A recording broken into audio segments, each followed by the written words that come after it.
Good now, revolutionaries. It's me, it's your friend Evan. Whether you're listening morning, noon, or night, it is time to wake up and smell the crypto. This is, of course, the Rise Up Morning Show. It's morning somewhere. Maybe not where you are, but it happens to be morning right here. And me, my colleague Alex, our friends the Faceless Many, we are going to walk you through the crypto headlines without the hype. It's going to be helpful.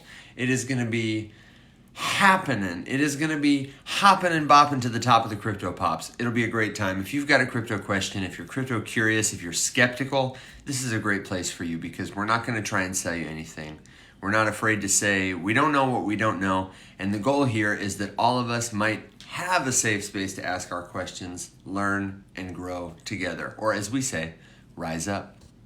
That's what the Faceless Many do. And whether or not you know it, all these everyday people coming together, learning to leverage future technology to tell a better story. Here's the man of the hour, my friend Alex. Alex, how you doing, brother? Just fixing this. There it is. What's up, dude? Man, good to see you. I was redoing my setup. We had some photos in the house last night, so I was moving some stuff around and was getting it all back the way it started. So hopefully it's all good. I actually just cleaned my desk yesterday as well. Looking It good, was man. Looking it real was good. it was bad. If you're joining us for the first time, Alex and I are friends, we're colleagues, we're co-founders of a Web3 startup company. We design games, we're interested in artificial intelligence, we're really skeptical about people who say they have all the answers, and we're just trying to have a good time and talk about technologies that are going to change the future. That's basically what we do here. If you're returning, then welcome back. I see we have some friends in the audience. I see Mula Satya is here. Whether you're an artist, a highly technical person, you're a teacher, you're a firefighter, this is something we hope everybody finds accessible to learn about. And so we're here every Tuesday, every Thursday at 7 a.m. Central Standard Time, 1 p.m. UTC. But wait, because next week, due to popular demand, we're going to expand our format. We're going to be here Monday through Thursday. You can catch us every weekday except Friday, unless we feel a little squirrely. That's right. In an effort to bring you better content, help you find us wherever you like to watch and listen, and just generally have more fun together. We love doing this. We'll talk a little more about the expanded format of the show, but I also want to tell you that if that's not a good time for you, don't worry. We post this on YouTube at Faceless_Labs. And we keep the conversation going in our always going to be free Discord server. It's discord.gg/the-many, like the Faceless Many, like you, like me. So join us there, join us on the show, and let's talk about some Web3 stuff. What do you say about that? Ready. You wanna start with a breakdown of the headlines, or do you want to start as people come in talking about the kind of new format we can expect to see? I feel like I'm getting caught up to what the stories are in crypto. The biggest story I've seen is adjacent, but not exactly related until we connect it. Yeah, no, there's not a ton that I felt super inclined to go over today. If anyone feels differently or wants to hear about something specific, just let us know. But there's, of course, as always, with this, one of the things we cover a lot is at this point when prices are not, I wouldn't say just volatile, but like, very uncertain. No one really knows whether is it still bear market? Is it beginning of the bull market? Are we not getting a bull market? Or, who knows? No one knows. No one knows. So there's a lot of price related news stories, lots of people trying to become or remain relevant by making copious amounts of price predictions. So there's a lot of that today. But we're still talking a little bit about Google flipping back to allow cryptocurrency related ads, which kind of happened in the wake of the Bitcoin spot ETF approval. So that's interesting because I remember, what's interesting is that it got like no attention, that they're re-allowing it. But when they stopped allowing it, which was in the midst of the last bull market, Evan, I don't know if you remember exactly when that was. It might have been closer to the end. That But they it was switched just, to that? that they stopped allowing crypto related ads on Google products and Google platforms. And if you were around at that point, we're talking here like late 2021, mid to late 2021. I mean, dude, it was everywhere. It was like, this is the beginning of the end. Google not allowing these advertisements is, the this is it for crypto. It Yeah. was so doom said and widely reported, I and have the now actual numbers, and it was longer than I thought. It was from March 2018. It was a 5-year ban, oh and wow, Facebook had done the same thing. I don't remember it being quite that long, but I don't either. Oof. what a desert, right? What does that tell you? I know, right? Where does the time go? Dude, I don't know. I mean, since 2018 in crypto, that might have been in the Stone Ages. Yeah, the crypto stone ages. Um, well, at any rate, they're re-allowing them, and now nobody cares. So that's kind of funny. Um, we've got, BlackRock's ETF is doing some things. The volume passed that of the Grayscale Bitcoin Trust, which is interesting. It's a Which significant milestone. it does make sense. This is kind of one of the things we talked about last time, is that Grayscale still is operating at a like whopping 1.5% fee compared to the 0.4% and below that the other spot ETFs are operating at. What's up, Nick? So that's kind of interesting. That I would have imagined that we would have seen a shift or a change in that fee, like pretty much right. I mean, Grayscale has got to know that. Why the hell would you use that? Why would you trade with that? Yeah, Why would you pay more than triple the fee when you could go to now 11 other platforms and get sub 0.5% trading fees to purchase a better product? Like, it doesn't make any sense. I can't believe we haven't seen an adjustment yet. yeah. I'm sure that it's coming, but it's crazy it hasn't happened yet. In terms of who's doing it, I wonder what their incentives are. And honestly, I'm glad you bring this up because it makes me think of something my dad asked about. Just he's learning digital tokenized money. He's trying Right. to get his head around it, and he was saying, why after the Bitcoin ETF is out, and why with the halving coming up, isn't the price of Bitcoin just skyrocketing right now? Mhm. And I'd like to get your take on it because what I told him was essentially that the ability to move the market is not with everyday people like you and me. The people who have the means to do it, they're very careful about it, and they mostly are moving their massive amounts of money in small transactions so that they don't upset the scale. I tried to explain that kind of balance Yeah. to him, but I mean, would you add anything else? What would you say? Because I would imagine there's something like that happening with the Grayscale Trust too. You know, there are some people who have a real vested interest Probably. in using it or not, Right. and they probably have a lot more money than us. Yeah. I have, I guess, two thoughts on it. One, I think you're absolutely right. The markets will move when the people who can move it are ready for it to move.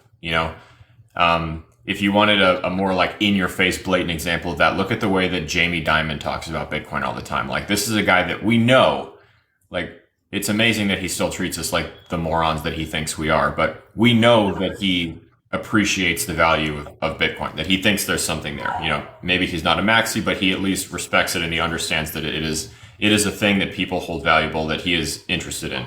Because this would be another date I'd have to look up, Evan, because I don't remember the letter that was sent to the high net worth customers and clients Um, of their bank. Do you remember that leak? That it was a letter that was sent, and basically it was like them just informing these wealthy people, like, hey, you should pay attention to Bitcoin.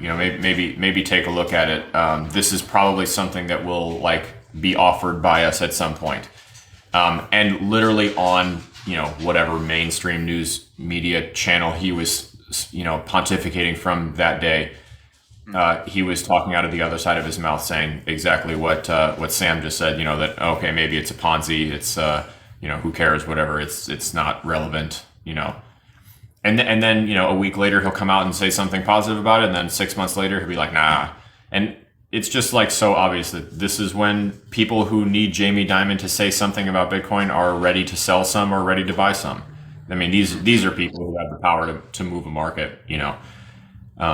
So I would imagine that you are correct. That is when it will happen, when the people who would like it to are ready, unless just so much public momentum happens that they can't stop it, which is of course possible, but takes a lot more coordination. And right now, I think we're too uncertain. So in answer to your dad's question, it's too soon. I mean, you know, these massive like news events, we've been talking about the ETF for years. You know, Yeah. like that was way too pricey. If that had just happened and no one knew about it, if it had happened back in the day, like when they originally proposed it, instead of drawing it out for this many years, it probably would have made a bigger splash. You know, and don't get me wrong, it's still cool. You know, but it's not really that momentous of a thing the way that we made it seem like it was the second coming of Jesus. Yeah. And um, and then you had another question. What was the last? You was there something else in there? No, I was just asking how you would handle that, and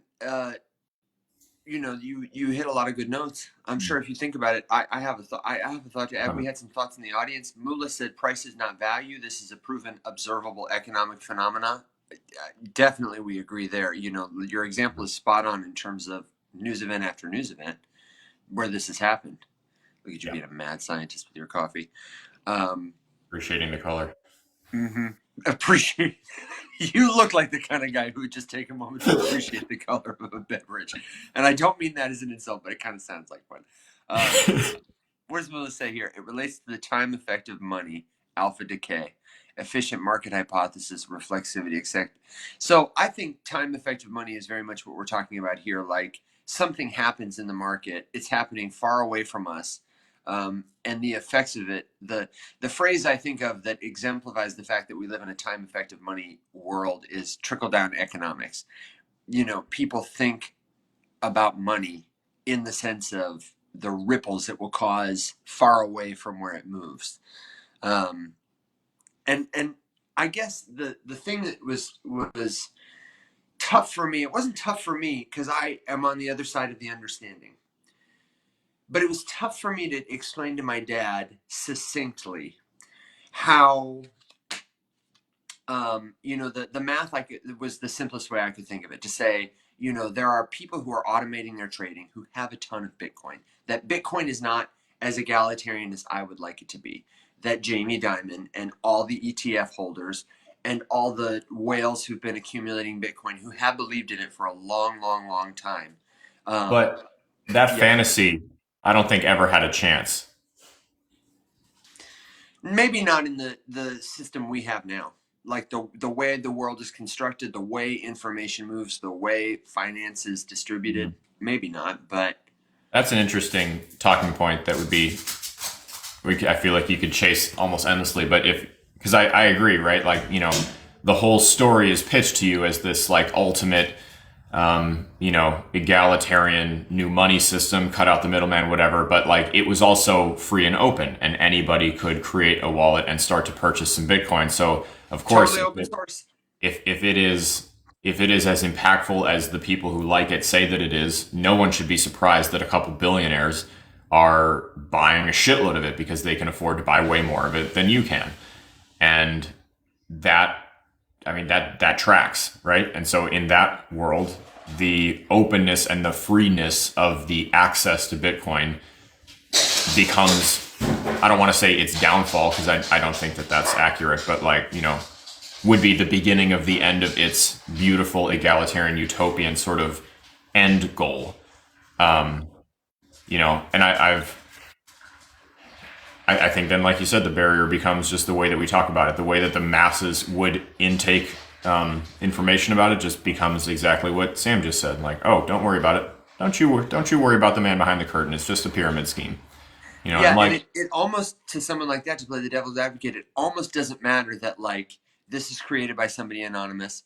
yeah, There's no Bitcoin Foundation telling you to buy it, telling you you're going to make money the way you might see with an MLM or other sort of Ponzi. But just like the traditional like currency market, there are a a certain couple of people, be they miners, be they ETF brokers, that have a really vested interest now in getting you to use their thing. And they've got a couple of advantages over what you might call the Ponzi of traditional money, in the sense that it doesn't physically exist, so it's really, really, really, really cheap and secure to transfer and store. It's impossible to censor, so people want to use it. It's instant, more or less, compared to Western Union. I mean, if you're concerned truly that cryptocurrency like Bitcoin specifically are Ponzi schemes, I think that's a very valid concern. I would encourage you to do some research about the United States dollar, to see the kind of mechanics at play there, the kind of power at play there, and just do a comparison contrast for yourself. There are different kinds of currencies, different kinds of roles, but I think you could make a really compelling argument that both of them are Ponzi's. Yeah. I mean, well, it sort of depends. I mean, so there's a difference between a pyramid scheme and a Ponzi scheme, right? Absolutely. And we interchange those two terms pretty frequently and not accurately all the time. So just to be clear, a pyramid scheme is just where like your ability to earn relies on your ability to convert. Yeah, so to sell to others. The more people that you can convince to get into your scheme, the better that is for you. And then those people will not make money by themselves, so they are incentivized then further to get more and more people in. It's a super common structure inside of lots of crypto or NFT projects. Like, it is just sort of the way that most of them are built, right? There is no reason for you to sell the token or the thing to somebody. So what you have to do is just convince someone of its future potential to be hyper useful. And in the meantime, what you need to do is just get more and get as many of your friends to get more as possible. And then thus begins to construct the pyramid. The Ponzi scheme is very different, but also similar at the same time, I guess, when you break it down. So a Ponzi scheme. Pyramid schemes are Ponzi schemes, aren't they? But Ponzi schemes are not pyramid schemes. Am I right? Am I wrong? Give me your definition. Let me see how good I did on the test. So a Ponzi scheme is just it's an investment scheme wherein there is no real value, and what happens is that a group of like early people has a thing, and then they convince the group of later people that their thing is valuable, and then they make a bunch of money off of it and they bounce. So they're not hanging around. It's where new money comes in from new investors to make the old investors rich. I'm trying to think of there are many famous Ponzi scheme examples, but I mean, you can take your classic like meme coin that's going to get rugged, right? Whatever flavor of Shib is on the menu for the week, or Pepe salami, whatever the hell. You take that initial supply of it, right? A couple thousand people hold it. They're the early ones, whatever. It goes hyper viral. Everyone's all obsessed with it. Whole bunch of new people buy it. They buy it from all the old people, and the old people leave, and they make Pepe Salami, Rocket Butt 2, and they take your liquidity and they start that thing, and they're gone. They're not even in there anymore. So now a bunch of people are just kind of standing there holding Pepe Salami number 1, like, what the hell? A bunch of people holding Pepe Salami. Sounds interesting. And then the fun part of crypto steps in, and that's where the community takes over, and they add utility to the thing that they just got scammed into buying. And now here we are. And that's a Ponzi. So it's not really the same structure. I mean, obviously they're both illicit ways to gather money from people by propping up the hypothetical value of some pile of crap. But which one did you say it was backwards compatible? Yeah, but I was wrong. A Ponzi really truly, you're right. You're reminding me. There's no product. There's no thing. The product is the hype that they are selling to you to make money and get away. With a pyramid scheme, maybe there is a product, somehow that is a vehicle for everybody staying in a little longer to get rich based on the more people vitamins. But whatever.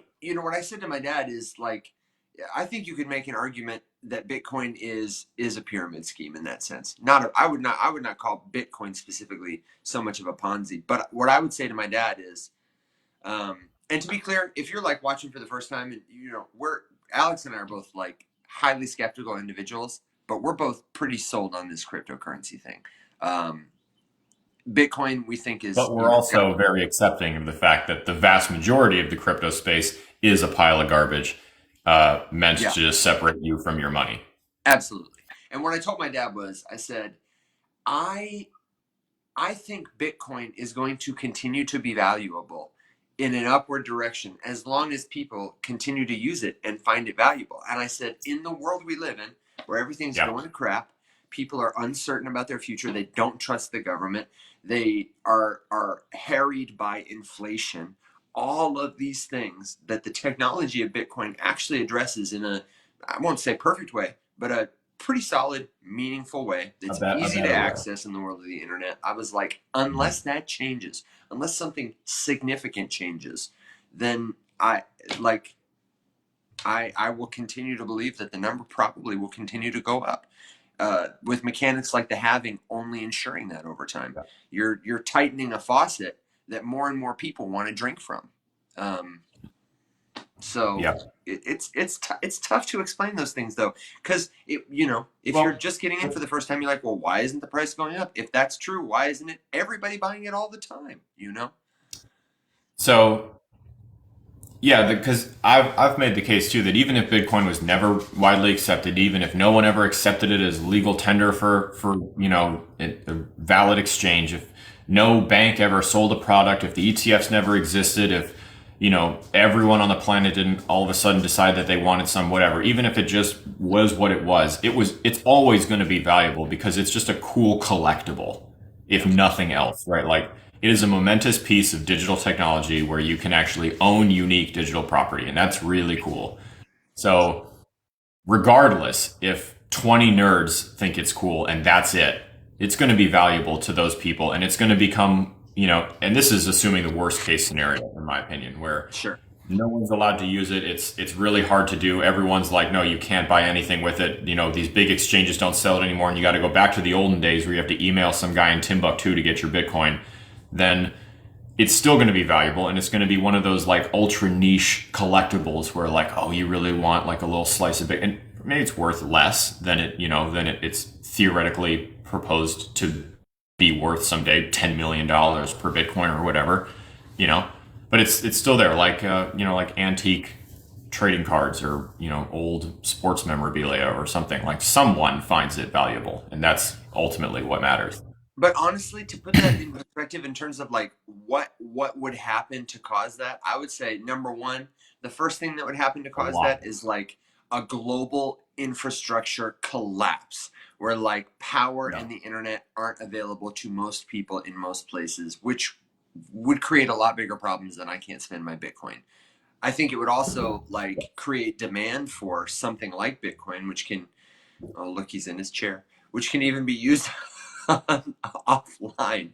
Um, but I also think, what's the other event? Maybe a different, better, like tokenized store of value is created, or something like that that people flock to from Bitcoin. I I don't know what the future is going to hold. Like Alex says, nobody's got a crystal ball. But when we look around and say what seems likely, what seems inevitable, it seems likely that people are going to continue to spend time online. People are going to continue to need to communicate about value. People are going to continue to go through cycles of government and change. All of those things are supported and People are going to enhanced by, continue you know, what's that? people are going to continue to be repeatedly repressed by the large financial institutions and eventually get more and more and more tired of being screwed over Yeah. and enjoy the idea of a better alternative. Yeah, and of course So, there could come a day when after they've tried the alternative for a while, if it's become too yep. decentralized and too chaotic or too a new version of the old chains where just Jamie Dimon and Ark Investments and Elon Musk have all the cryptocurrency, then maybe we're going to clamor for something else.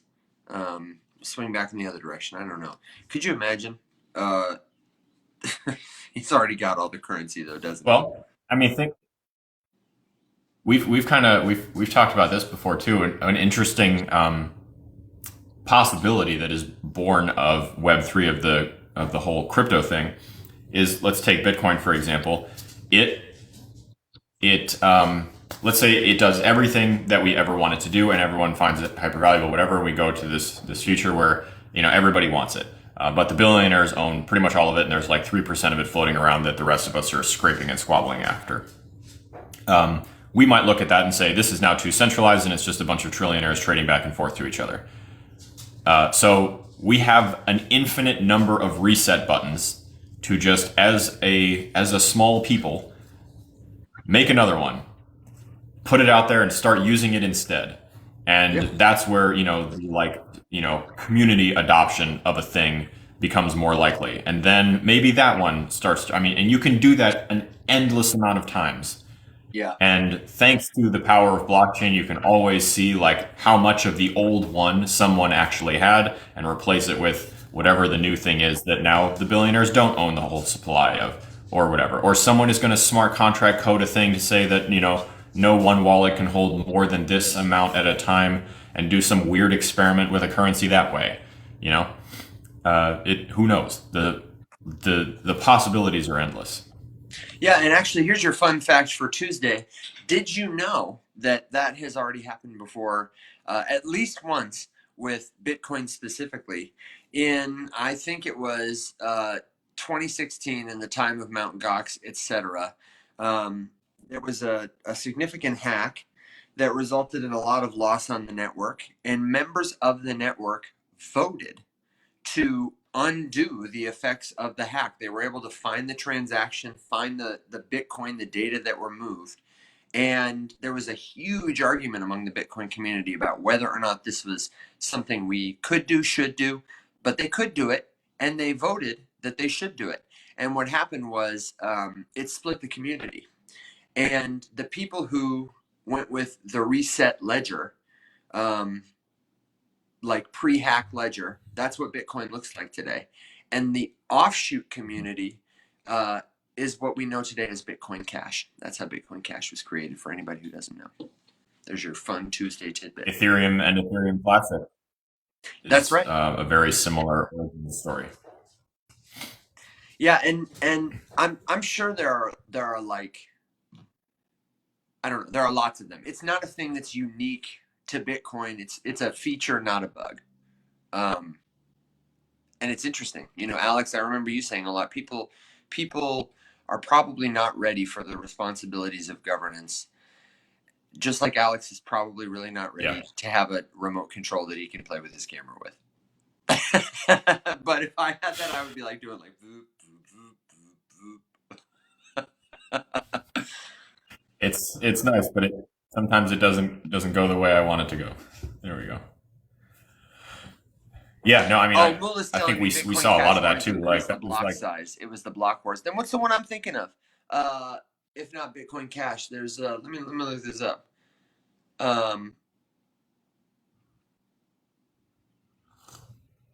Because what was the one? Alex, do you know there was one? That's right. Mullah's right. So Bitcoin Cash increased its block size. It used to be that they were going to increase it to 8 MB and then to 32 MB so that you could have more transactions per block, which should hypothetically reduce transaction fees. It should improve transaction processing times, scale the Bitcoin network.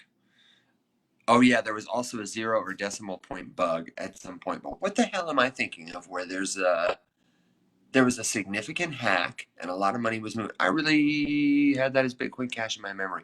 See, this is why that it's good to have a show. that's the Ethereum. That's the Ethereum Classic story. Is that what I'm thinking of? Honestly, it could be.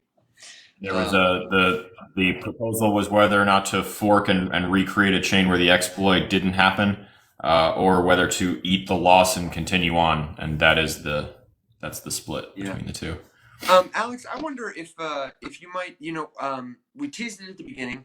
I think it might be kind of fun. I know. Mullah's new. I see a lot of people. I'm not used to seeing in the audience, as well as a lot of our friends. But I kind of thought we've been talking about the changes to the show that we want to make, offering it more days a week. I thought maybe we could give a preview of that, but also it might be fun just to give the quick.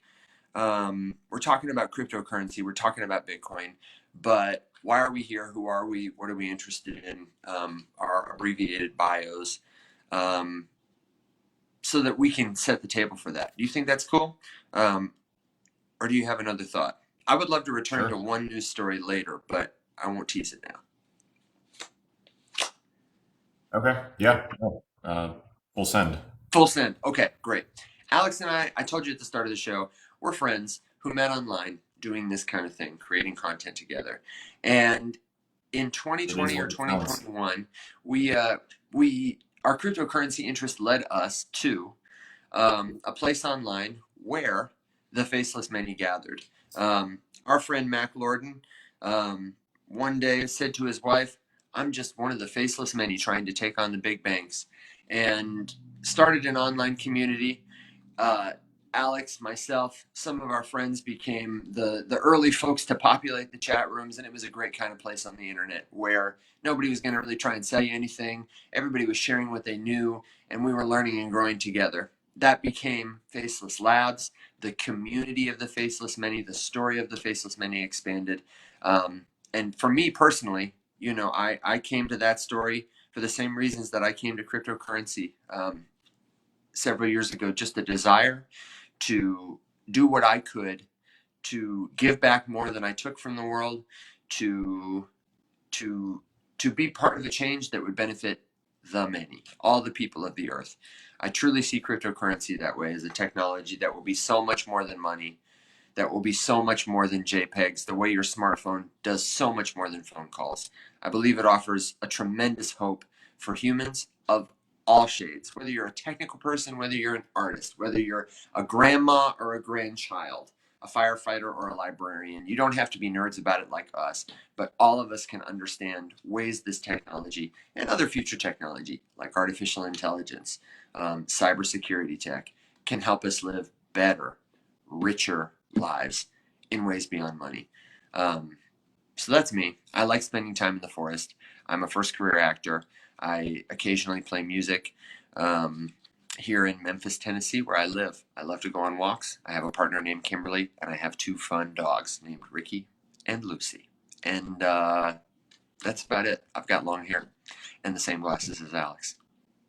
And there's a moose. I also have two dogs, and then two more, and then another one. 2 + 2 + 2 + 2.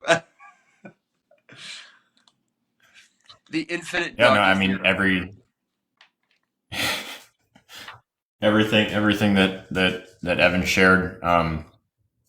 I became interested in crypto. Geez, what year? Like 16, I think. 15, 16, 17. I was not heavily participating at all. Just like vaguely aware of its existence.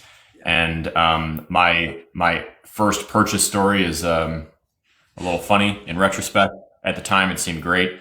But I bought Ethereum because I thought the name was cool, one. And two, it was cheap. I couldn't afford a whole Bitcoin because it was $3,000. And I thought you had to buy a whole one. And Ethereum was $80. And so I got several of those because I was like, oh, I can afford some of that. So my first purchase was 3 ETH at $82 a piece or $87 a piece, something like that. And I'd have to look back and see exactly, but who cares? Point is, it was dirt cheap, and I will forever think about not getting more. And this was yeah. So I basically then just tucked it away and forgot about it. A couple years goes by, Ethereum is doing big things. It's crossing $1,000 for the first time, and one of my friends is just like, "Hey, don't you own some of that?" It's like, "Oh yeah, I do own some of that," because I was doing stock market stuff too, and trying to learn about how that worked and learn about how learn about investing and building for retirement, blah blah blah, all that stuff. And looked at it and was like, I need to learn more about this. That's insane. That's more than any stock I've ever seen in my life has ever done. That's more than 1,000% increase. So started learning more about it, found Mac on TikTok, started making my own videos, joined his Discord, the rest is history. Um, Got super interested in it because I also volunteer with a dog rescue nearby. I've done it for many years, and when we moved here to Savannah, we found our local one and started, and been going there for years. We were hosting a fundraiser, and a wealthy family offered to sponsor it. And then something didn't go their way with the branding of the fundraising event, and they pulled their funding and then sent their lawyers after us to try to dismantle it. It's like we're like a broke, struggling nonprofit that was just like saving dogs in an old, an ex laundromat. So it was like, what are you doing? You're like this ludicrously rich family living in this multi-million-dollar house, sending attorneys after like three people in a brick building with like 20 dogs, trying to get them shut down because we didn't want to put your name first on the banner. Um, that was literally it. That was the reason. So I was like, you know what? To hell with this. I'm going to make my own money, and I'll donate the money to sponsor the event. And thus began my more heavy journey into the world of crypto. The farther I get, the on one side, the cooler I think the underlying technology is and the reason behind its existence is in a few projects, and the more upset I get at how garbage 95% of it is. And I say this a lot. It's very strange working for an industry where I truly feel like most of the people here are just trying daily to ruin it and break it and destroy it for everybody. Because most people talking about crypto are not doing it well. They don't truly understand it, which is great. I don't either. But they are not willing to admit that they don't understand it, so they just kind of make stuff up, and you see it all the time. Go into like any of these other lives and just ask a really crazy question. They'll try really hard to like bullshit an answer to you. It's extremely rare that you find someone who's like, that's an intro, I've never heard of that, let's look that up together. And I don't know why, but in crypto especially, that's considered weak. And in a world where everyone is competing for airtime, you have to become the biggest and the best expert of all time, and so you couldn't possibly tell someone that you don't know. And I hate that. And with crypto, it's even worse because people's money is on the line. So if you don't know something, you probably shouldn't be telling people things that they might use to make financial decisions for themselves, no matter how many times you put hashtag NFA in your Twitter bio. Um, so, you know, that's about it. I was in the military for a long time. I worked for the Coast Guard for almost 10 years. I did counter drug law enforcement in the Caribbean. I did navigational repair and maintenance in the Great Lakes, and then I did aviation search and rescue in Savannah and flew into hurricanes and that kind of stuff. And now I'm here working at home with Evan, talking about really nerdy shit. From rescuing people to rescuing dogs to saving me from myself, Alex is really the guy I'm you sensing a want to. theme. And that's a great way to say, we do this show to provide an antithesis to the crypto content you will consume if you're interested in finding more about it on an app like this one. And unless and until CNN or whoever, which three-letter network hires us to post opposite of Jim Cramer, this is where we're going to be doing our show. Though I would love to get my hands on that soundboard.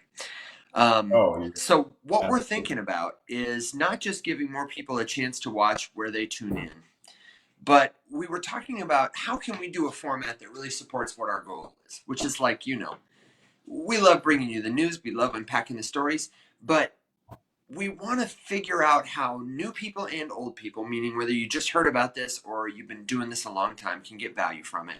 And also how we can cover more ground that's going to stay relevant longer. Because if we're just doing news stories and then I post this to YouTube, it's like relevant for a day.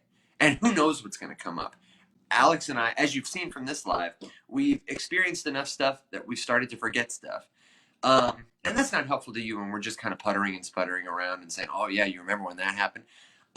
So what we decided is we're going to try a weekly format where we pick a theme like Web3 101, like ethics and regulation, like the Bitcoin halving or mining or gaming or you name it in our industry or the industries that we're adjacent to, AI, etc. And each day of the week we'll have a format. On Monday, we'll welcome you to the week. We'll introduce the topic. We'll go over any relevant history and get you up to speed so that you can do a deep dive with us on this area of our collective interest. Tuesday, we'll do project focuses, expert interviews, really try and give legs to the kind of concepts we introduced the first day. Kind of thing where if you didn't catch the first day, that's fine. You'll still be able to join us. But you'll get the deep takes and analysis that we love to do. You'll get to see some of our friends in the space, some of the projects that we think are doing interesting things. The next day, Wednesdays, we hope to dive more into your questions and suggestions. We're going to ask you for the kinds of companies, projects you want to see us look at. If we're looking at gaming, check out Dookie Dash. If we're looking at security, what do you think about this new wallet, kind of thing. And of course, we'll always have question and answer, good feedback. But we think that this is going to give us a better way to not only dig deep into a topic, learn a lot about what's happening about it right now, but at kind of the end of the week, project into the future. Where do we think this is going? Who are some projects that exemplify this? What are the questions we're thinking about? What are the predictions we're making? So that, like, at the end of each week, we'll have, it'll be kind of like a master class. We're going to learn a lot. You're going to learn a lot. And no one is going to try and sell you anything except maybe an occasional coffee mug with our logo on it. It'll be so great. And we'll continue to have a lot of fun. We'll have POAPs.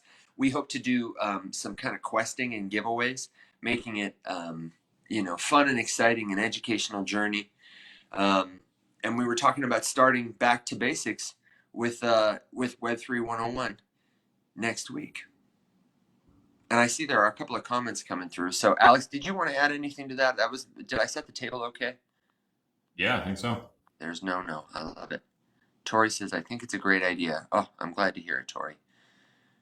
The WEF agenda, that probably could be a week. What's the push?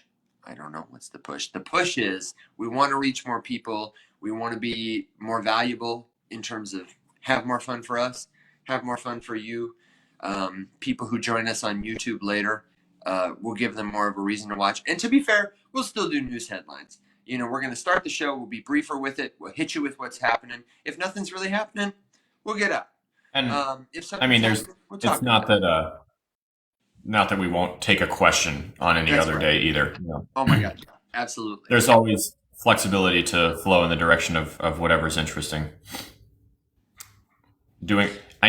Global Peace, can you do me a favor and just write the whole question out in like one thing for me? Because I have honestly no earthly idea what it is that you're asking. Yeah, I don't know. And who's John? I don't know. All right, we could both be John. Yeah, what's your mug situation there? So I have a lot of mugs. At this current state, living in my house, they don't have crazy stains. This one is the most stained. You can't really tell, but it's got the metal inside, so it holds it a little bit nicer. They all end up in the dishwasher. When I lived on the boat, you should have seen that thing. That's a superstition, right? You don't wash the coffee mug for an entire patrol, and you see how dense you can get the coffee stain on the inside of the mug by the time you're back from deployment. You want to see true rage? Send Chief's mug through the dishwasher before you get back to home port. Pretty sure he almost threw somebody overboard for that. And I'm not drinking Black Rifle right now, although I do really like a number of their coffees. Actually, they're owned by a Bored Ape holder, right?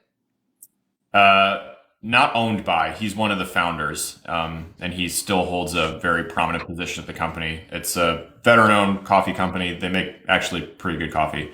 They're one I would love to be sponsored by. I can't remember the name of the one that I drank the most. It was one of their super dark roasts, but yeah, their guy, one of the top guys is a big Web3 guy. owns an ape, owns a couple of other things. This right now, this is Costco coffee. My mom got me I don't even know, multiple pounds of it, and I'm churning my way through. It's really good stuff. I need to make coffee. I was running out of time to make it here to our meeting of the minds this morning. I am under caffeinated. Got it. It's a show about coffee. Yep. That's right. That's it. Coffee, all that's the whole show. Drink. Coffee and occasionally crypto. Yeah, so That that's was our the, hope. I'm gonna in the Discord. I'm gonna have a little bit of a document just to. I'd love to ask for everyone's feedback. One of the things we are doing this to do is not just make a better show for all of us, but we would love to bring more numbers to our potential sponsors. It's our goal to raise sponsorship money for this show from people that you like, whose products and services you find valuable, um, whether they are crypto companies like Trezor or beyond crypto, like Black Rifle Coffee, Chewy, people whose products you use, we use. The thing is, like, nobody needs another t-shirt, but if you're going to buy a t-shirt anyway, we would like to figure out a way to hook you up with a discount, and also help the show so that we can reach more people. You can do more stuff that you like. But yes, we are a cryptocurrency show. We're talking about blockchain, all things future technology, but with a focus on that. Yeah, crypto little is peace trade. Just take a minute. yeah, settle down. Good Lord. That's a great point, though. Crypto is not. It is digital, but every currency is digital. I mean, we've had the U.S. dollar has been digital for 50 plus years. The fun, unique part about crypto is that it is tokenized. It is unique. It has provable individuality of a singular unit. Your US dollar has been digital. I guarantee that the vast majority of the transactions that you make on a regular basis are digital transactions. Most of your Oh money yeah, doesn't. absolutely. Hey, Craig. No worries, brother. We were just sharing with everybody. We're going to expand the show next week to a Monday through Thursday format, so you have more chances to tune in. Don't feel the pressure, but we'll do a better job of letting you know we're here too. And if you want to keep the conversation going, if this is not a good time for you, I've got good news. Catch us on YouTube.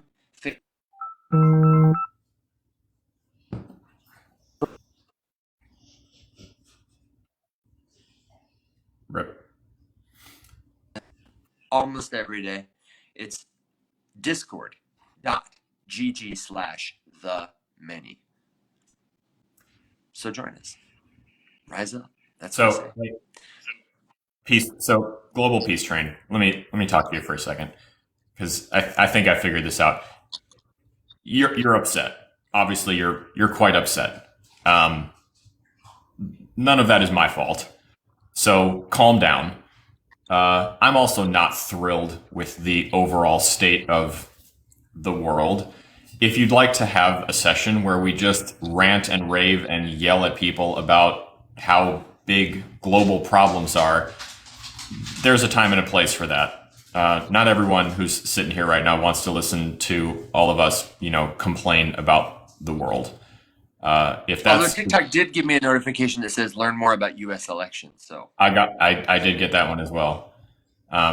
So, just to step back for a quick second, you hopped into a specific show.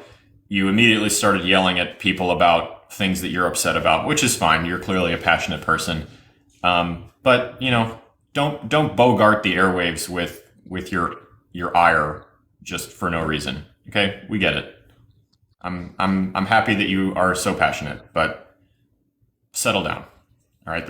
We can talk about that on another show if you'd like to. You've listened to about 8 minutes of this, and this has been going on for well over a year at this point. yeah, and if you do have a sincere question, of course we want to hear. No, I'm done. I'm done. Oh well, there you go. You pissed him off. Yep. Sorry, pal. Tori, can you Terrible. screenshot what you're seeing in Discord? She just said we have a warning about electronics. I always am trying to be careful about what we say because I don't want TikTok to be, mad Yeah. at what we're talking about, and I also don't want to, say trigger words that make it think we're talking about something where we ought not to be. Oh, Right. whoa. Hey, here you go. You know what? I'm gonna do one thing, and then Evan, just kick him, please. Oh, you can't kick him in my life? No, you need to Well, make me. Global Peace Train. There you go. If you really want to actually get into this with me, because you have no fucking clue what you're talking about, you can find me in there, and we'll do it at a time where it doesn't take everyone's morning away. Until then, I'm over you. So fuck off. We've got What was oh, there it is. I don't know why. Have you ever used the community filtering feature with comments? I'll tell you. I don't know. I've had a rough experience with it. You know, It it's helps real somebody hit, else it's with real it. hit or miss. Well, thank you everybody for making our chat helpful most of the time. Um, somebody said, no, no, said LG Alex. I Let's just, go. it's He's you had know, it's he's had his out. coffee and he's had enough. Get out of here. This is true, dude. I mean, Evan knows better than anyone, and I think any of you guys who watch. Now, I love arguing. I live to argue, but like, I'm conscious that like that's not what we're here for right now. So let's get back to the subject at hand. Let's get back to the show. And if Yes, I actually have a good question for you. So, if you have a crypto question, if there's a project you want to see us talk about, we got some time left today, and we'll be back Thursday to do this kind of format before we shift on Monday. But I wanted to get your opinion on something that happened yesterday, and just keep everybody abreast of it too. I thought this was newsworthy. Um, was that a court in Hong Kong ordered the liquidation of Evergrande, which is a major Chinese real estate company who is a big player in the global financial markets. Um, it's probably going to have a significant impact on even the cryptocurrency market. And when I say significant impact, I don't mean, give up your value proposition, your crypto's going to, whatever. But this is the kind of thing to watch for.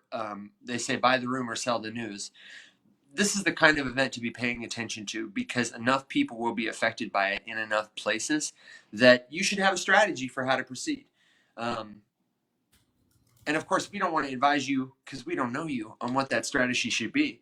But I wanted to keep you up to date on like what this means, what it is, and I just think it's kind of fascinating because you want to talk about economics. The case study of Evergrande is a really interesting case study that could only happen in a world with power distribution like we have. It exposes opportunities and challenges. Um, so Evergrande has invested in asset markets across the world. We're talking.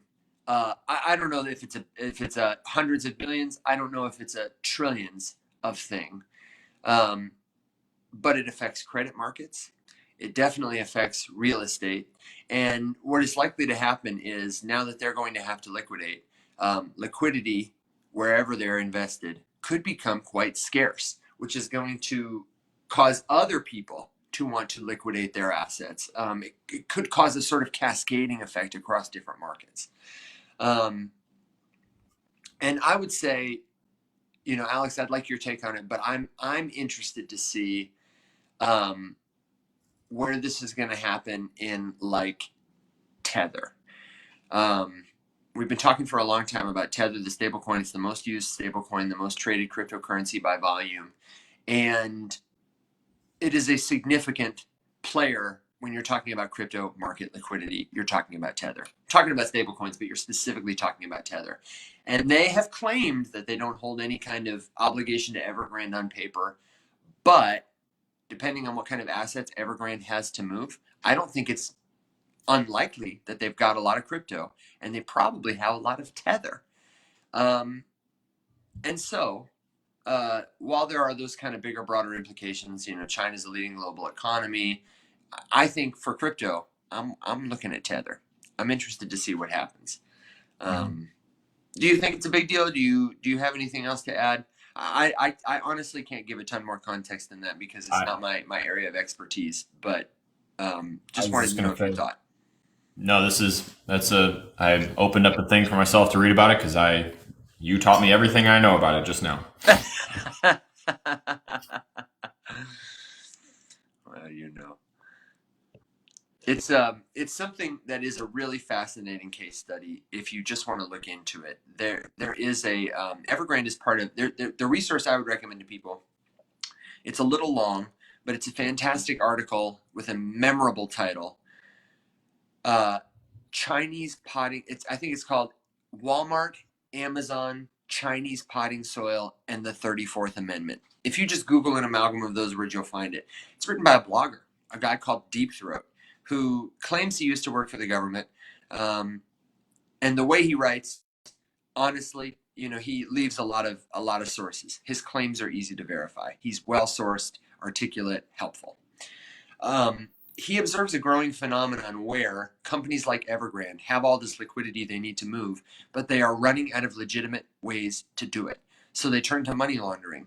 And one of the interesting ways that people involved in this will launder money is they will sell a product like potting soil on Amazon, and it will be like a $5,000 bag of potting soil, a $200 bag of potting soil. And you say to yourself, why the hell? It discourages anybody who actually wants potting soil from buying it and signals to the people who are trying to launder their money, this is what I need to buy.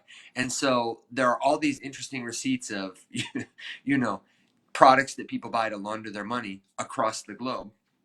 But what Evergrande has been involved in and what this guy really eloquently articulates is this sort of increasing reliance of US business and consumers on foreign investment dollars.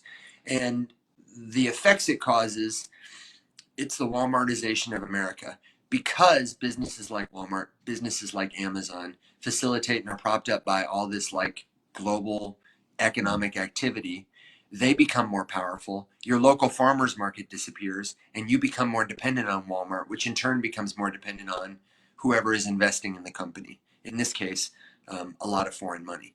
It's just a very interesting, intricate web. I'm, like I say, not an expert on it, but I like reading about it. I mean, all of that, because that is like a hyper confusing jumble of I know. nonsense. That was probably not right? helpful. No. That's not my point. My point is that, but just listen to like you start to toe dip into the complexity of like the behind the scenes money system globally, right? Like none of us have any. We're over here trying to buy groceries and pay a mortgage, and like there's people shuffling gajillions of dollars, technical term, all over the place through this and that or whatever.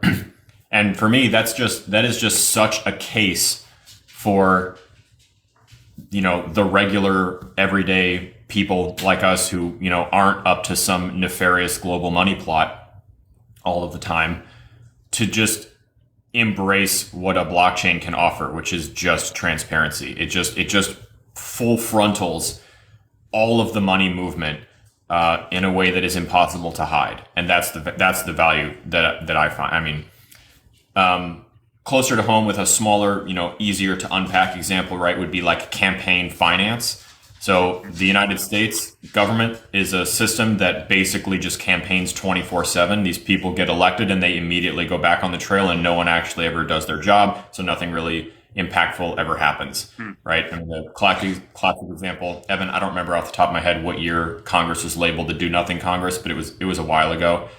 And if you look at how many pieces of legislation they passed in the year that they were dubbed the Do Nothing Congress, it was hundreds of pieces of legislation. And now we're like sub 100 on a good year. And most of those are like naming landmarks after war heroes. So almost nothing happens ever. We just scream and argue about like the same 4 social issues that get propped up and call it a day, go home, take their huge tax break, get their free house, travel back and forth all the time, and just campaign. And their money that they collect endlessly from all of their donors, who knows where the fuck that goes, or where it comes from, or who's propping them up, or who's lobbying who for what. Like we all have our hunches, we all have our conspiracies, but at the end of the day, absolutely nobody knows, right?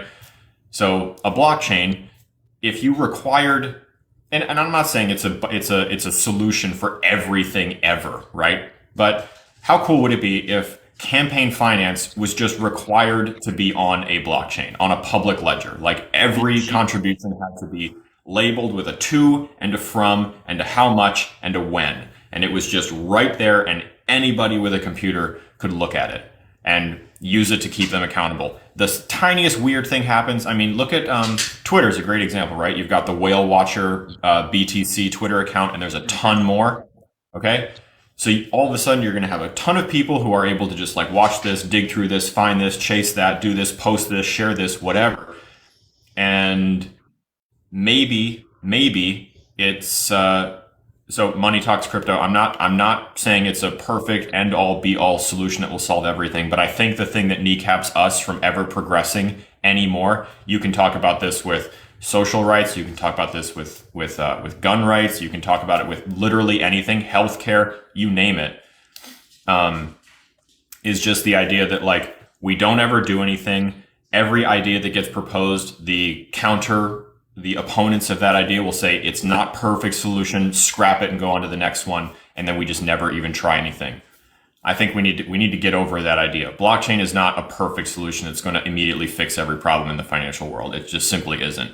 Like Evan and I were just talking about last week, right? If we know that these big Bitcoin ETF things were happening and they were going to happen at a certain point, why did it take so long? Well, one conspiracy would be that the global elite needed to accumulate some more Bitcoin in case, the market, irrevocably ripped after that.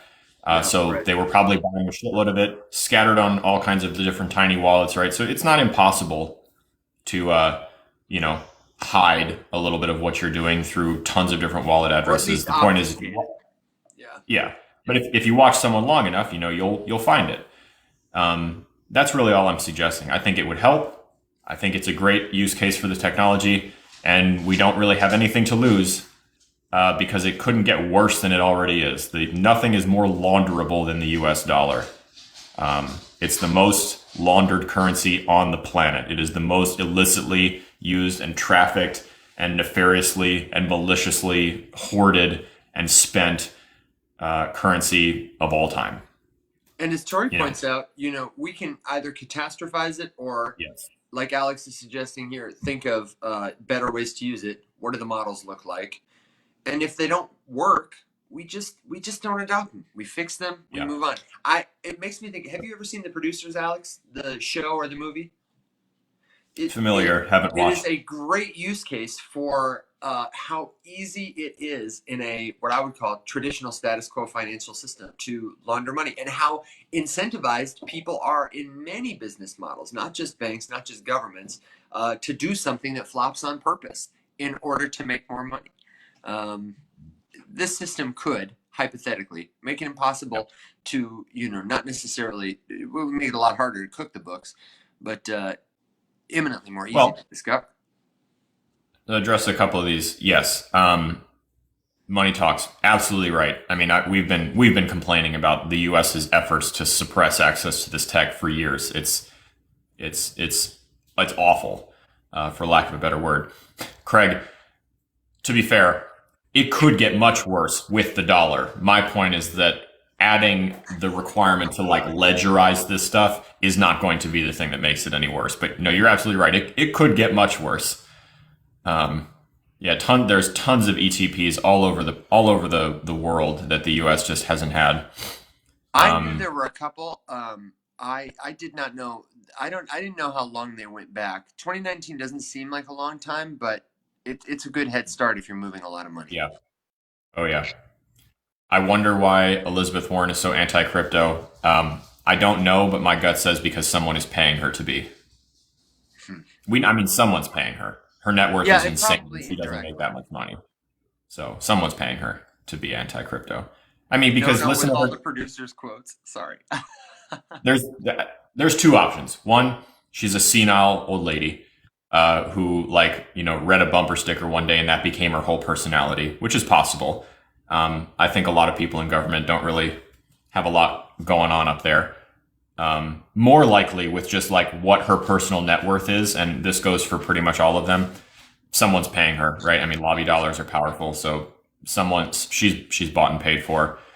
Um, just like I'm sure most of them are. I mean, the gun lobby owns a ton of them. The pharmaceutical industry owns a ton of them. Big oil, energy sector, whatever. Take your pick. They all own some politicians because that's how you stay in business. Yeah. Um, And when people, I want to zoom in on that for a second, Alex, and maybe we can take like a smaller scale example, because I think it's easy for a lot of like conspiracies to emerge, a lot of unhelpful speculation to emerge. Not saying that you do this because you do a great job of it, but I love conspiracies, Evan. Let them emerge. but I just mean to say, especially we're talking about buying a congressperson. I think a Oh lot of yeah, people suppose that there is a room with cigar smoke and Elizabeth Warren is invited in and she lights up a stove and she's like, how are we going to mess with these people? I think what really happens is if you own a business, especially in like healthcare, I see this all the time, that like somebody owns, I don't know, a nutrition company. And one day someone walks into their shop with a briefcase. You're a female business owner. This is a woman. And girl, she's just like you. And oh my gosh, I love your business. I want to buy a facial. I'm so excited. I rep for a company and I wanted to come by because I've never visited you before. And this is just such a wonderful place. I love it. Do you guys have coffee here? Oh my God, have you tried this coffee? Keep it. Keep it. Keep it. It's my favorite. I get it all the time. I have a million of them. Anyway, thanks for my facial. I'll come back and visit you, and I'm going to send you some samples of this stuff because you're absolutely going to love it. I promise you. And then I give you samples of my stuff, and it's not a bad deal. I really do believe in it. I really do think it works. I'm bought and sold on it. It pays for my dinner, and I have a lot of fun with the people I work with. And now we're just hanging out, being a couple of girls or whatever, and trading products back and forth. And because you know me, you like me, you trust me, and because I paid some scientists somewhere to do a study one time that shows that it does in fact make your skin a little tighter and brighter, then I can sell it to you. It hasn't been cleared by the FDA yet. We'll find out 10 years from now that it causes cancer, but we're going to be friends, girl. You know what I mean? Like, that is how it happens. It's not like this, lever pulling, let's go buy a congressman today. It's so insidious. What do you think? But I mean, I think you in this instance of conspiracies, they can have their cake and they can eat it too. Because if you think about the way that impactful thing, I mean, okay, so one of the ways that Congress people make a lot of their money is just by having access to the rulings like before they happen and just being expert stock buyers, right? Because it's easy to, when you're pulling the lever. If there is any group that does like arrive, put on a red robe and light a cigar at 8 o'clock in the morning and kick back and be like, how do we fuck with these people? It's definitely the US government. And Elizabeth Warren is the kingpin of the how do we mess with the crypto people today. But I agree. It's probably not quite as what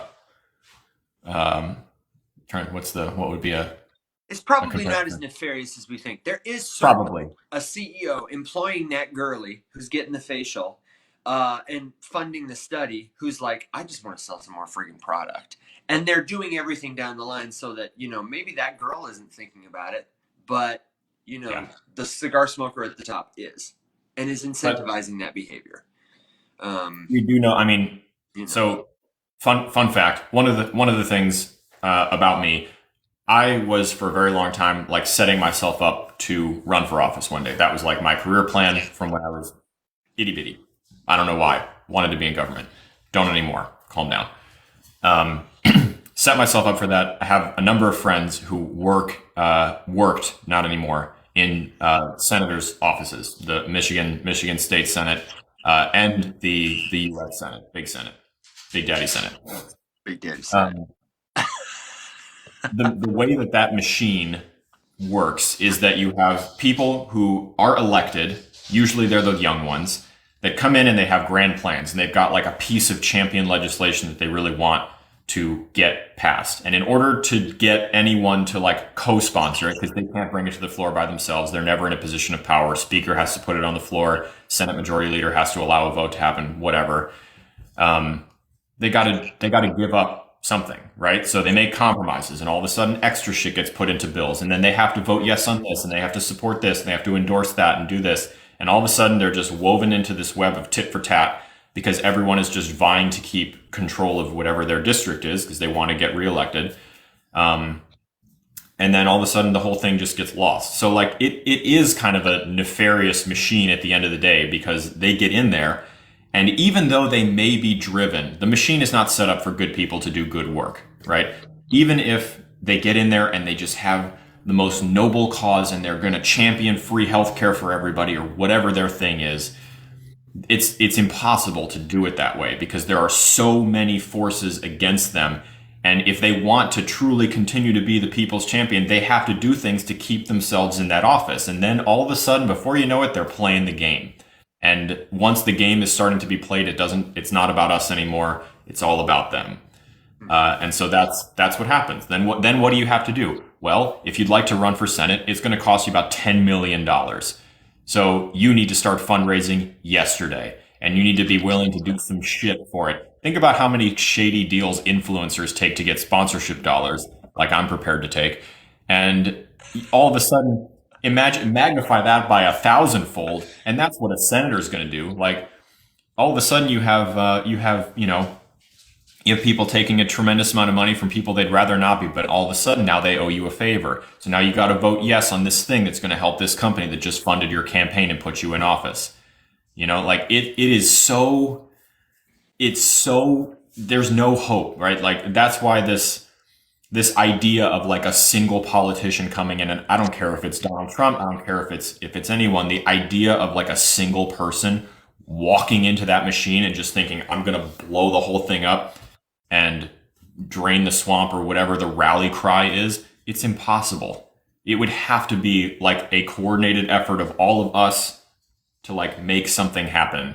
And we just are not organized enough to do that. And there are lots of people who are very motivated to keep us disorganized. And what do you think, what do you think it looks like to solve that problem? Craig said in the comments, just echoed all your concern that the incentives are messed up. The levers they give you to pull aren't even all the levers. They're lining their pockets, their friends' pockets. So does it look like, I don't know. I think an example I look to, and I'm curious how you feel about it, is Jeff Jackson.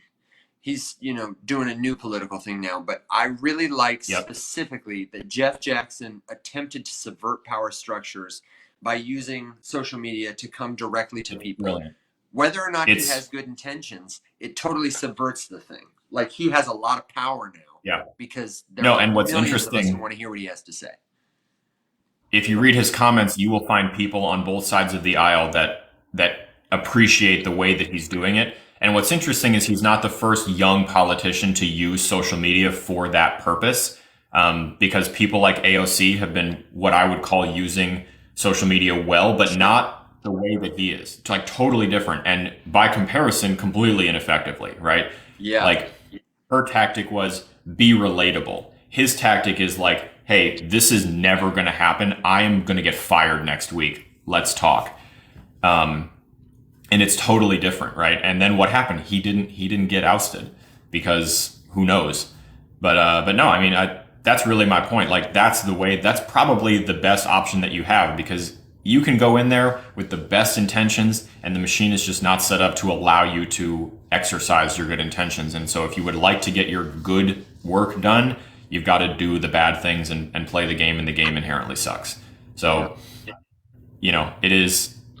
it's a really, really, really tough problem to crack. And that's why you just kind of have to laugh when a single presidential candidate, for the sake of a campaign stump speech, just stands up and they're like, I'm going to dismantle the washing machine. No, you're fucking not, dude. You have no chance. Absolutely no chance. Yeah. Right. Did you mean the washing machine? Because that could work. It's just, you have, in order for it to change, the methodology for legislation to be passed has to be changed. And in order for that to happen, the dinosaurs in power have to allow it to happen, which, how likely does that sound? See, but also I think it's on the way. I think, just like Keep It Real says, the money system is about to change. I think what's going to happen is people are experiencing crises, right?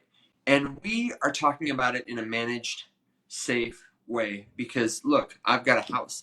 I'm going to eat today. But increasingly, inflation is taking its toll. It's harder to buy a bucket full of groceries. It's harder to find a job. It's harder to find a pension. It's harder to find a house. So we've got these crises of money, of housing, of food, of career, and also crises of government that are happening. And we're talking about it casually. But people are already building tools for other modes of being and spreading the word about them. Cryptocurrency is just one example of systemic change that we are building models for, that people are jumping onto, that will turn our loud minority into a growing loud majority. And once that happens, I really do believe that either people will transition to the models, or if there's not a safe, calm transition, eventually enough people will be in crisis that they just won't be able to, there won't be time to build another model. They're going to overthrow. They're going to possibly turn to violence. Ideally, it would be a peaceful transition. Nobody would have to die or suffer. But I think it could very well be a crisis, and people will take control for new, different systems. Just for the record, people already regularly resort to violence because of this. The nature of pretty much all crime is desperation, and all of the violence in and out of that is a desperate thing. No, I don't disagree. hang on, there was a comment. Scrolling. We have lots of I know we have great great dialogue. thoughts. I'm loving the conversation. Tori says, Um, I'll read you Tori's, can see it going either way, but I know we can flip it with less violence. I'm here yeah, for it. no, for sure. I mean, it's like you said. You know, at some point, the needs of it will become such that the inter-party squabbles that we carry on as individuals about things that things that don't ultimately need to be problems, like, do we really need to spend this much time arguing and legislating, and how much money has been spent about the rights of like two gay people to marry each other? Like, Yeah. think about how many resources have been wasted trying to like fight about that for no reason other than someone's religious agenda or someone else's freedom agenda. Like, it's so stupid. Just Yeah. let them. Why do you care? You know? Uh, and instead, like Evan just said, regardless of whether what you feel about the political spectrum, it is, you know, if you are in a specific income bracket, it is just as hard as it is for you to go buy groceries now as it is for your neighbor. And you might have widespread categorical differences on every single issue of divisive rhetoric that a politician is going to throw in your face to convince you that you hate your neighbor. It's increasingly apparent that it is a class struggle and Yeah. that we are in one class and they are in another and they are less than us. And in an effort to just circle this back home really quick, this is why this is the meat and potatoes about why I care about this piece of technology so much, because Absolutely. it is that simple. We all have all of these things in common. We are all being routinely bombarded with messaging from people who have power and who don't struggle to buy groceries that you need to hate your neighbor because your neighbor's the problem, not me. Don't look at me. Look at your neighbor. Your neighbor likes gay people. Your neighbor doesn't like gay people. Your neighbor is religious. Your neighbor's not religious. Whatever it is, that's why you hate them. But don't hate me. I'm fine. I'm just hanging out. Pay no attention. But at the same time, our lives are becoming more and more and more and more digital. There are more and more and more and more reasons for us to stay at home. So much of work is remote. The pandemic really like put on full display how easy it is to exist inside the confines of your domicile without needing to leave. Too. Don't forget automated. Yep. And all of it is digital. So as more and more and more of your shit becomes digital, you just quietly and conveniently own less and less and less and less of it. And this technology quite literally allows you to embrace the digitization of your entire existence without having to sacrifice any of your uniqueness or your ownership of any of the stuff. And that's why it's so fucking important, because there is no power if you do not own things, if you don't have things. If someone with a switch can delete all of your stuff in one click, like Bank of America could if they wanted to, just turn off all of the bank accounts, guess what? You have no money anymore because none of it exists. That's why this shit matters. That's why I care so much about this. That's why the fact that 98% of cryptocurrency is a garbage scam makes me so angry, because we're just constantly like bombarding the most epic solution to a horrendous problem with a bunch of bullshit all the time. I mean, that's why Evan and I are here. That's why we do the show, because that is the message I would like more people to embrace and understand and accept and champion and learn about it and give a shit about it. Like, not to go, you know, buy whatever dog coin. I mean, if you want to gamble, gamble. That's your business. Yes. But like, But whether or not you ever even purchase cryptocurrency, you need to understand it will be more than money, and understand that by learning about it, you are setting yourself up to help a transition to a system that is both transparent and, as Tori points out, decentralized, meaning you own your stuff, but no one person or entity owns the network. We all own it. And we are incentivized, because of the way it's set up, not to behave in ways that are going to be unhelpful. We're going to be kinder. We are going to be more likely to be honest with each other, less likely to try and deceive, to steal. People talk about greed as human nature, But we have never, as long as we have been speaking with words, lived in a system where greed was not incentivized.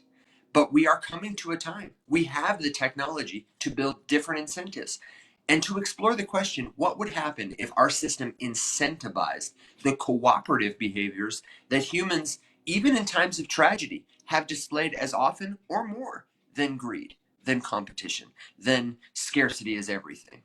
And I want to zoom in on one last thing. The automation thing, that's already happening too. Right now it's cheaper. It's better for McDonald's to put that screen in the lobby so you can order with a touch, so that a machine can make your burger the same exact way every single time. But they keep employees because of their social role in the economy. It's more expensive for them to have employees who make mistakes, who might steal from them, who might not show up for work today, who might piss a customer off for life, than it is for them to transition to machines.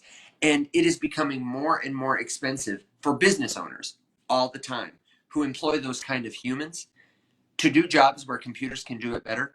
And over time, in the capital system, what you're going to see is more people will make the shift, more business owners will make the shift to computers where computers can do it better. And they will outcompete McDonald's because they'll be able to make more profit. They'll be able to scale. They'll be able to advertise to you more. And enough people will eventually be displaced by this kind of thing when it tips.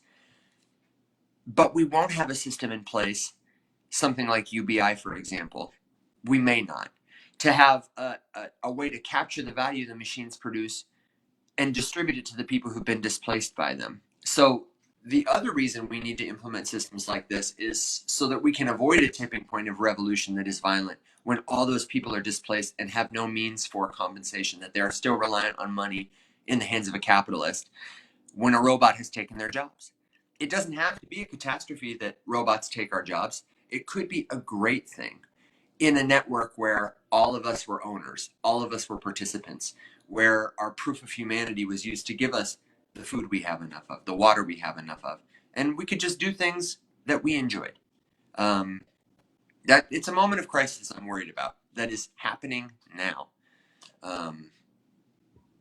Somebody says, and you are to blame, Alex. Do you see this comment? Is someone blaming me? Host loves capitalism. Oh. Boy, I sure do. Say you aren't listening without saying you aren't listening.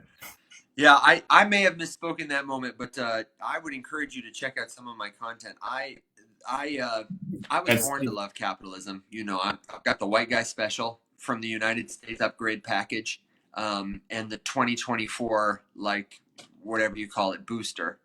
I hate it so much. I mean, just it's okay.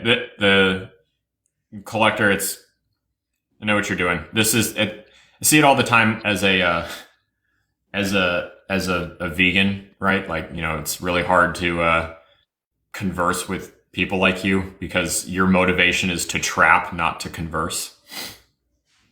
Yeah, and of course, I love this comment. You're here on TikTok using your iPhone about capitalism being bad. That's right. That's right.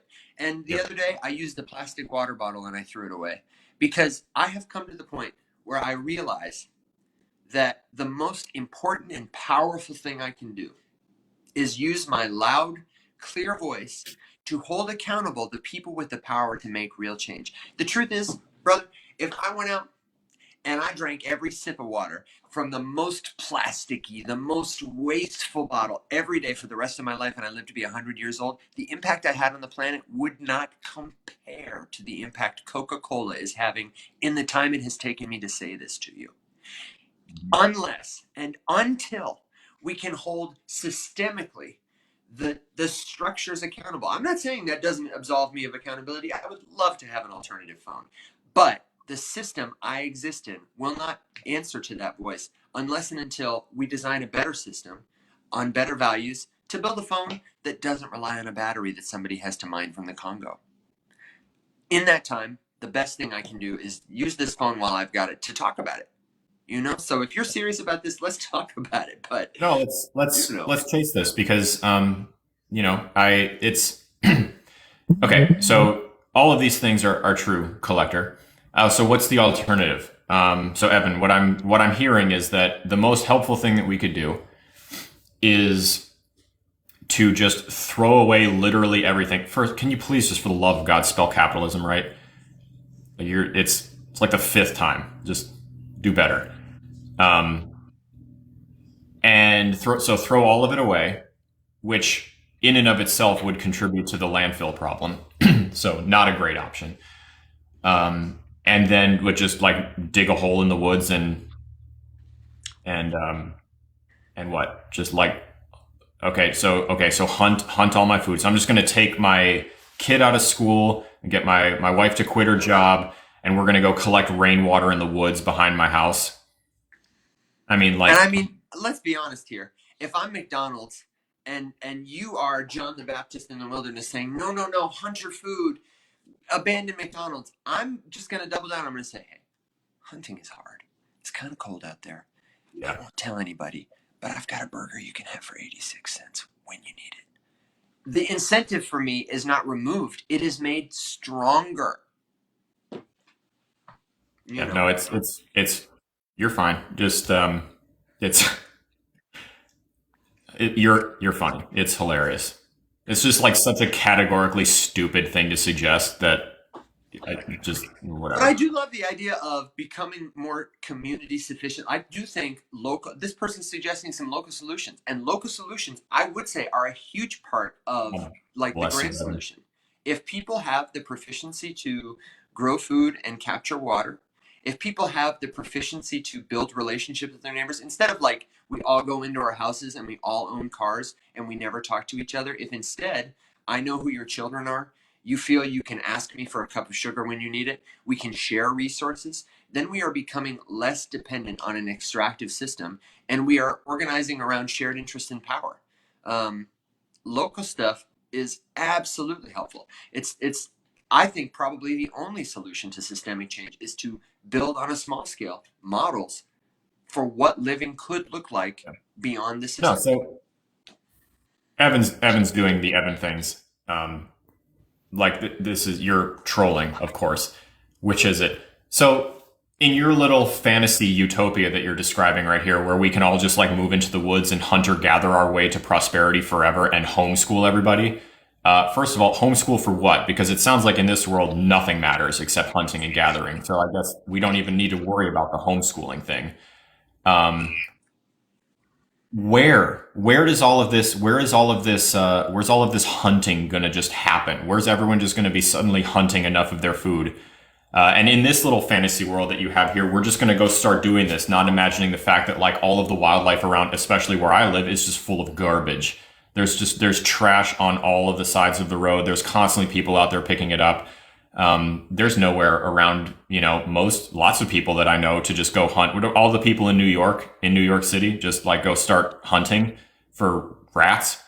Like it's just insane. You're talking about an insane solution that could never work, and I think you know that. Just to make a point about how all of us who may have a problem with the system are kind of forced to use pieces of it, and it's this idea that like in your head, no one is doing enough of anything to make a difference unless you're doing everything humanly possible. When Yeah, in I reality, don't think any one individual can be responsible for that much. it's the idea of, not one person needs to do everything, but everyone needs to do something. So if you're not in a position where you live somewhere who can, okay, Sir Magalot, don't give me that bullshit as if everyone, no, okay, I'm not going to engage. Sorry. Yeah, just don't fret about it. You can, not everyone is living in a position in a place where they can just do all of the hunter gatherer, no electricity, no nothing, never need to go to the doctor again. I mean, in your world, you break your leg, you're just pretty much doomed to die. Yeah. Um, And you I know, don't think we need to live that way. it's not even remotely feasible or possible in the world that we live in now. Like maybe 1,000 years ago, we could have gone that direction and stayed that way since. But like now you're talking about a planet with billions of people. Oh, we go to the hospital. Okay, so the hospital can exist here. Gotcha. How do we just like what we trade like the berries we found that morning to the surgeon for the practice of it? and that's good enough. And then the surgeon can survive on the berries, and the hospital can this just it makes no sense, right? Like Yeah, everyone can do something. You can do a thing to help take apart something that you're unhappy with. But the idea, okay, I'm done with you. Never mind. Now we're changing. Now we're changing. Now you pay the bill like normal people. Where do I get the money to pay the bill if I'm just like hunting in the woods behind Alex, my just house? don't fret about it. I think there are a lot of good things we can say that you don't have to ignore everyone else to have a back and forth. Not that we don't like talking to you, Return of the Collector, but I would Oh, I encourage you, hate if you're talking sincere about about having the it. I conversation, hate it. to come back to comment on our stuff. It's a long, difficult thing to conceive of, but many people have conceived of models that really could work this way, that don't only put the onus, as Alex said, on one person or individual, that don't throw babies out with their bathwater, um, and that make it possible for us to have things like neighborhoods and cities and farmed food by eliminating what David Graeber would call bullshit jobs. There are people who earn the money they use to pay rent and buy groceries by calling people and asking them, have you thought about your car's extended warranty? It's a terrible job that serves absolutely no one except the capitalist on the other end of that transaction. If we put some of those hundreds of millions of labor hours towards real problems facing the world, like how do we build infrastructure that gives every person food? Or how do we build infrastructure that gives every person renewable energy? Then almost certainly we could build systems that incentivize it. If instead of using something like money, we had a resource based economy that tracked value, not through contributions, but just gave people the resources that they need, that we have enough of.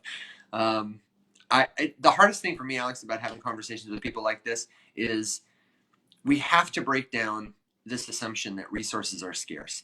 Resources are limited, but they are so abundant. And we have done such a terrible job of learning or teaching about that, because it's not in the vested interest of companies who need you to believe that they throw away bananas because they got brown spots, or because No, it's just the price will go down.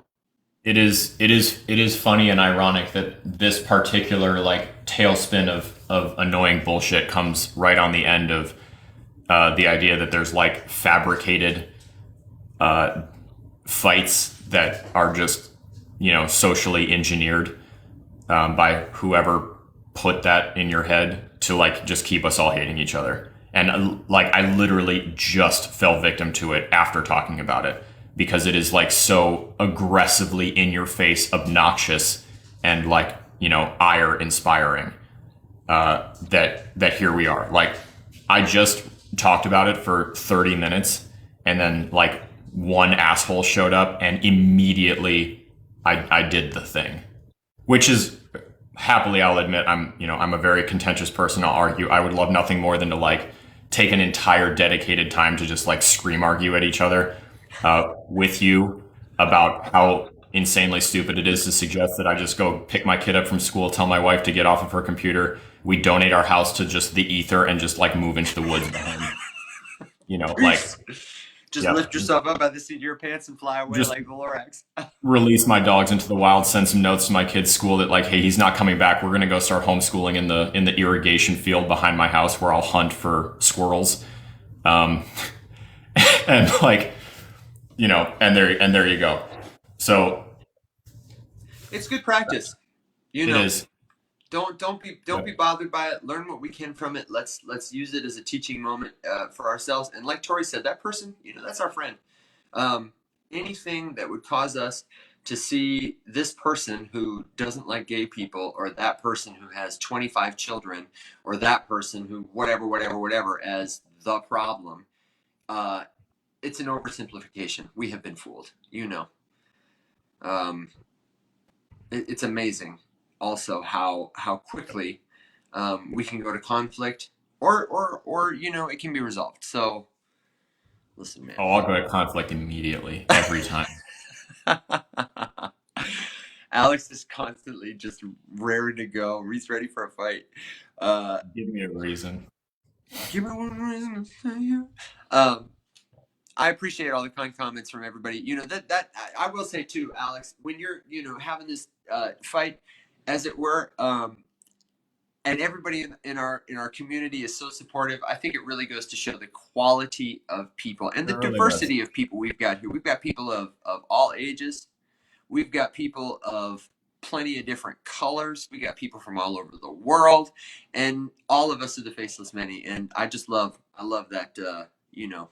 Well, at this point too, You're it's invited. funny that we all just like we just collectively watch me engage the troll and fight for 10 seconds and like, okay, just I like to imagine that's when everyone who knows us just like, all right, just set this down and go refill the coffee or go to the Oh no, bathroom. I think we get three reactions. I think some of them set it down and filled the coffee, but I don't think those are our real.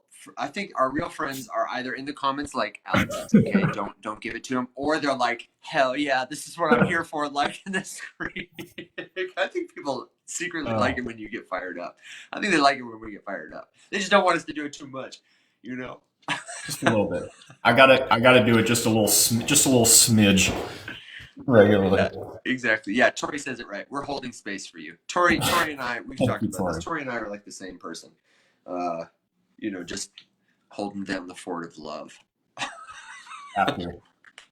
Alex will argue with you and get a little red in the face with you, and I will love you aggressively. Yeah. Yeah. So much so that it makes you explode. It might be painful, Um, but we're two sides of the same coin. It's going to take all kinds of people, and even some of the people we don't like are going to have to be in that village with us. We're going to have to figure out how to work with them. Um, that's Evan's job. Yeah, that's exactly right. That's my job. And if you want to come along, we're going to be back on Thursday. We're going to be here at 7 a.m. Central Standard Time, 1 p.m. UTC, or you can join us in the Discord, which is discord.gg, not .com, not .info, .gg/the many. You might have to download the Discord app, totally free, easy to use once you get your handle on it. If you got questions, you can ask. Join us in the general chat. Little table of contents at the left. You can see all the different threads in our community. Organize your conversations. I just shared the article that I mentioned earlier about Walmart, Amazon, and Chinese potting soil and the 34th Amendment. Kind of a long read, but if you got something cozy to do and you want to read something that's going to make you smarter this week, cause you to engage with yourself, think about a better world, that could be a good start. And of course, we'll be back beyond Thursday. Next week, we're starting Monday through Thursday. We're going to start doing a different format, the same kind of format within our show. You'll still get all the stuff you love from me and Alex. We'll still probably lose our cool or have a tangent about a this or that. Who knows? There will be dogs. Guaranteed. But we're going to start next week bringing it back to basics with Web3 101. So let me ask you now, if there was a conversation you wish you'd had sooner, a question you still haven't had answered, something that was a light bulb for you, feel free to leave it in the comments or feel free to leave it in the Discord.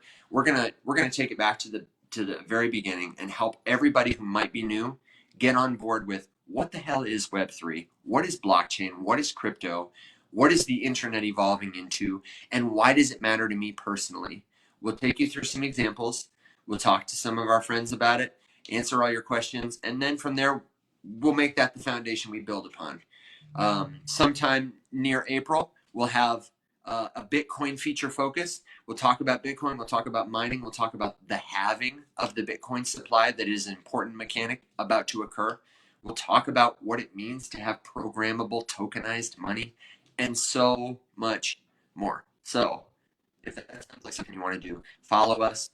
Give us a little tap on the screen when we're live. It helps people know that what we're doing is helpful. Feel free to share it with your friends. And, we're reachable. Get us in the Discord. Get us on our platforms here. If you have a question beyond the show, you can ask us anytime, even if we get triggered about it. We love to start a fight every now and then.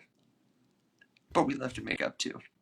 So thank you for being here, my friends. Alex, do you have a final thought, good joke, word of wisdom? Want to catch up to some comments? What do you want to do before we get out of here today? I'm scanning the old comments. Just, thanks everyone for hanging out. I always appreciate it. It's wonderful. You just being here allows us to do the thing we're trying to do next, which is expand. Continue to gather a bigger and engage, ever more engaged community along with us, because that makes our job easier to convince the people with the ability to sponsor. There's a number of people I would love to work with, company wise, and the more. I mean, you don't have to contribute anything but your attention. We don't want to, ask people for money. I would love to be paid to do this, of course, but just you being here makes that possible. So I appreciate it. We appreciate it. And technically, Web3, on the final thought, something they've been thinking about: censorship resistance in the context of illegal data. We've talked about this a little bit in the past.